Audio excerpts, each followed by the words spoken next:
morning. Thank you for tuning in. This is a kind of huge esoteric story of my reality. Let me backtrack a few years, maybe 5 years prior to today, which is we're at the brink of the new year, transitioning from 2022 to 2023. So let's say this started happening around 2016 or so. I'm going to estimate because I don't have the exact date in memory. What I can trace it back to is after my father's passing, which I believe was 2014, but I could be wrong with that. It's not something I am keeping in my mind always. It's his life that I am focused on. So anyway, after we visited Jamaica to drop off, his ashes and say a couple prayers in his favorite place on earth, I returned back to the United States with this new plan and idea that I needed to relocate to the tropics at some point soon.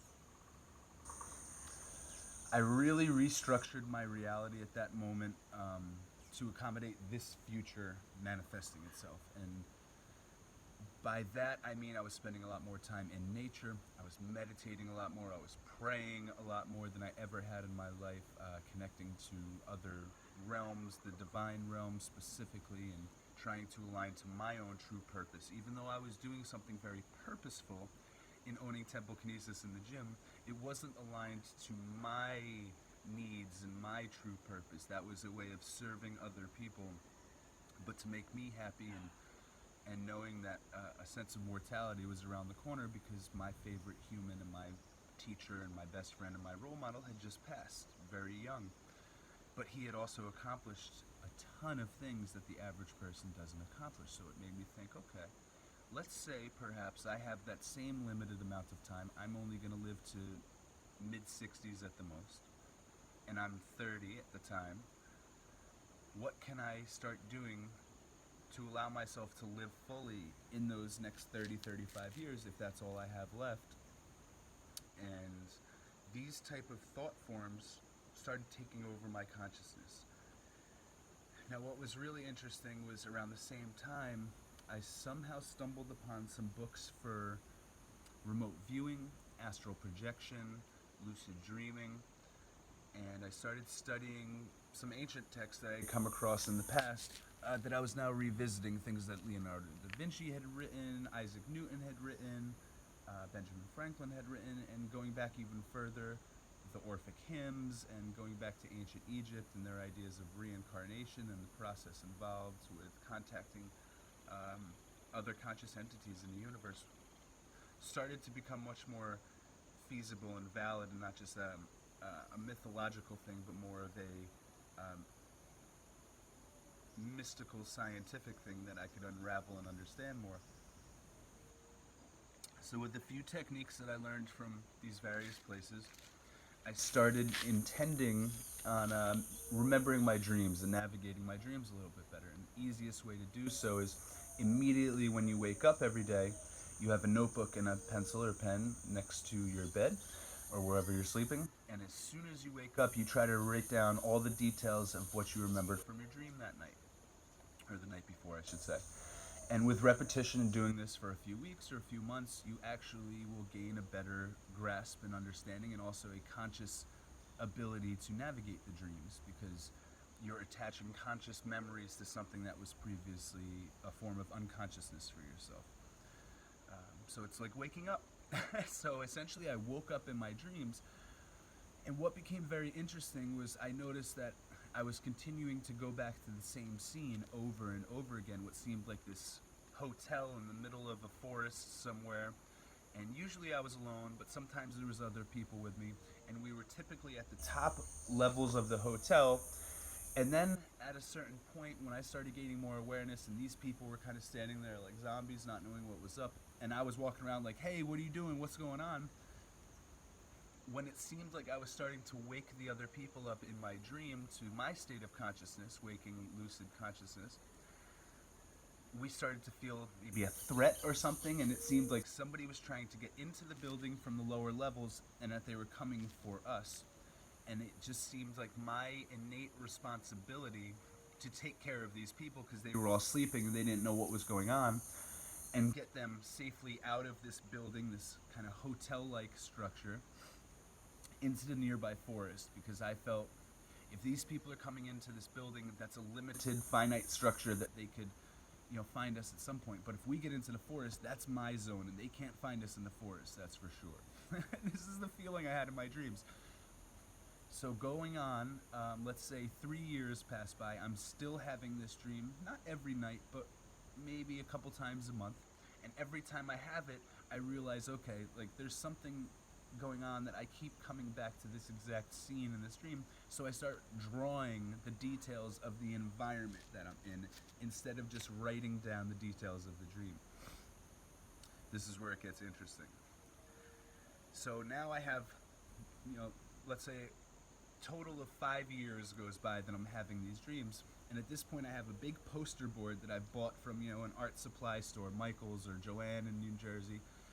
And I've sketched this entire scene to detail, so much so that like I can see steps, I can see where roads are, I can see where specific houses are and what type of people are inhabiting these houses.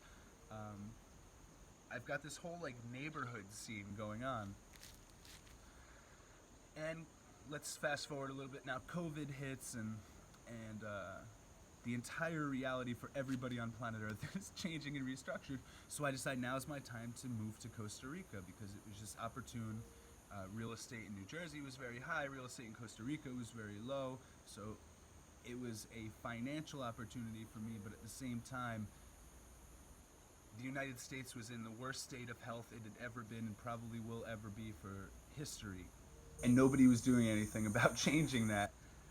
It was just about like marketing new pharmaceuticals to people from the same companies that had just tried killing people for 20, 30 years. And it was literal insanity going on in the place that I called home. So I needed to get out of there. It was chaos. It was almost like those were the evil people trying to get into this hotel that were pushing us out to get into the jungle, the forest. And here I am. Well, fast forward, I moved to Costa Rica. I'm here for a couple of months, but I have a lot of, the stuff I traveled with packed in my bag, still waiting to, move into my house. I finally get into my house in November. So I'm here for 2 months in Costa Rica. I'm unloading in my first week in November, or first week here in November. I don't remember exactly which week in November. But, point being, I come across all my files and paperworks and notes that I brought from the U.S., and I unfold this paperboard that had been folded, into 6 pieces to fit in a folder. And I'm looking at it, and I'm like, this is now oddly familiar. So I go on Google Earth really quick, and I look at the neighborhood I'm living in, Vasconia de Purita. And literally every single road, structure, housing structure, building matches up. I even had drawn on this poster board that there was what seemed like parking lots, like different graded areas of grass or parking area, because that was my reference point in the United States, like a university on the side of a hill, and there's graded parking lots. Well, here it's actually a river that separates my property from the next property, which is raised up a little bit, and then on that property there used to be a structure that protected cows and horses, like a stable from the heat, made out of bamboo, and that was up another set. And then you get to the main road. So from my property, literally there's like these 3-tiered parking lot areas that they actually use to park cars when there's a rodeo and soccer games and motocross here. So, and other details. There's a rodeo in my neighborhood. I never have been to a rodeo in my life, so I didn't have a point of reference for this. So I drew it a circus tent. I thought it was a circus tent, but this looks exactly like a circular with a roof, and it seemed like it was open in the roof, but I couldn't figure out why is there such a tiny little sports stadium in this place. So I just said, oh, it must be a circus tent, because there was another building leading up to it, and my only reference was like a hall, a banquet hall, where there's a carnival going on. And we was walking through this banquet hall where people serve food and hang out and dance. And then on the other side of that was this circus tent, which turns out is the rodeo. And every dimension and every aspect of this drawing is reflected in the place I live now. So how, for those listening and watching this right now, how would I know 5 years ahead of time of moving here, of living in this place, in my dreams, my subconscious mind, the exact details of this place? How is that possible? And this wasn't like a choice. This wasn't even listed back then for sale. I've looked at hundreds, literally hundreds of houses in Costa Rica and Jamaica over this past 5-6 year process. And I never came across this house until a few months before I was moving to Costa Rica, after I had stopped having these dreams, essentially. So what was happening? Did I tap into a spiritual realm or an extra dimensional plane in which some beings, my father, my ancestors, my spirit guides, knew I was supposed to be here and put an actual blueprint in my mind, in my dreams, so I would find my way here? Or is time actually irrelevant, and my consciousness being here in the so-called future transmitted back to my consciousness in the so-called past, where I was meant to live and where I needed to go? So was it extra dimensional spirit guides guiding me, or was it my telepathic connection to my own self across all timelines? That is a question I leave to you. It could be both, and it could be more. It probably is something a little more exciting and deeper, but what's really cool is that I learned through this process that one of our mystical abilities is to see the future in our dreams. And I'm not the only one that has this ability. You may have it, but you may write it off as nonsense. The point of this video is so that you don't write it off as nonsense, and you evaluate what's going on in all aspects of your reality. Because 1/3 of our lives is spent sleeping, but our bodies and our minds are very active, and we are living in, I wouldn't even say an alternate life, a very connected life in our dream world to this life. And if we interpret and understand our dreams properly in that reality, we then can manifest a better reality here on the earth plane, waking life for ourselves. And I am absolutely proof of that, that having a reoccurring dream, I didn't just write it off as a nightmare or something to be scared of, or something, a subconscious projection that I was trying to, that my body or my mind was trying to teach me through dreams because I wasn't learning in lifetime. That it literally didn't correlate. I was just seeing this place I had never been, and I was drawing it. It was like going into a video game and accessing a new area of the levels of Super Mario every time you play. That's literally what it felt like. Other things that I emotionally or spiritually needed to deal with, or psychologically needed to resolve and deal with, had nothing to do with this dream at the time. If anything, this dream was like distracting me from things I really needed to focus on within myself. Healing from my father passing, and love lost, and transitioning from owning this business, which was serving other people, to finally doing something for myself, which is a very difficult thing to do when you have a lifetime of serving other people.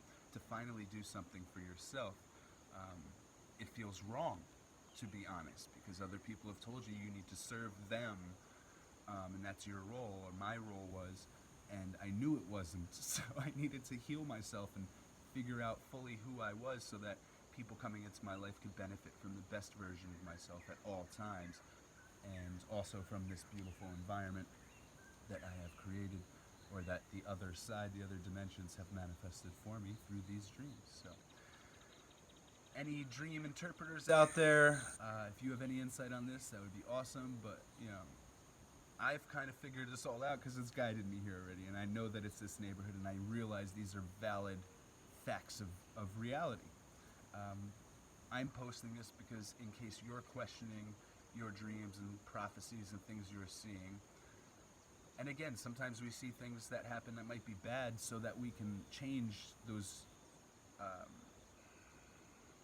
outcomes in this reality. So sometimes this prophecy is not to guide us necessarily to exactly what that is, but if we see something that we don't like, we can steer in a different direction or change the elements that lead up to that. So anyway, thank you for watching, guys. This is another esoteric, weird, strange story of my reality. Please subscribe, like, share with anybody that might find this interesting, that you've spoken about your dreams with before. So thank you, guys. See you soon.